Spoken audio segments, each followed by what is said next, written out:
لغمان والي د الیشنګ ولسوالۍ د سیمه ییزو پولیسو قومندان مرحوم محمود خان نوراني د فاتحې په مراسمو کې ګډون وکړ. په دې مراسمو کې د لغمان والي ښاغلي محمد یو شمېر نورو مسوولینو هم ملتیا کوله. لومړی لغمان والي ښاغلي محمد د الله جل جلاله له دربار څخه مرحوم ته د جنت الفردوس او کورنۍ ته د جمیل صبر غوښتنه وکړه. نوموړي ویل مرګ حق دی او د الله جل جلاله حکم دی. موږ ټول مسلمانان له دې نړۍ څخه رحلت کوو، نو پکار ده چې د آخرت لپاره آمادګي ونیسو ترڅو د الله جل جلاله پر وړاندې مونږ خپل مسؤلیت او مکلفیت ادا کړی وي. لغمان والي مرحوم نوراني یو وتلی قومي جهادي او پیژندل شوی شخصیت وباله چې غم یې دروند او نشتون یې ستره ځای ده. هغه د مرحوم نوراني کورنۍ ته د تسلیت او ډاډګیرنې د مراتبو وړاندې کولو سربیره ډاډ ورکړه چې ولایتي اداره به هر اړخیز ملاتړ او لاسنیوی کوي. په ورته مهال د مرحوم د کورنۍ غړیو د فاتحې د مراسمو له ګډونوالو په ځانګړي ډول د لغمان والي ورسره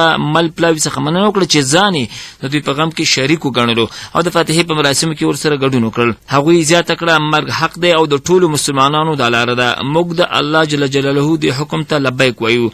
نوموړو د فاتحې په مراسمو کې ټولو ګډونوالو ته د الله جل جلاله له دربار څخه د اجرونو غوښتنه وکړه.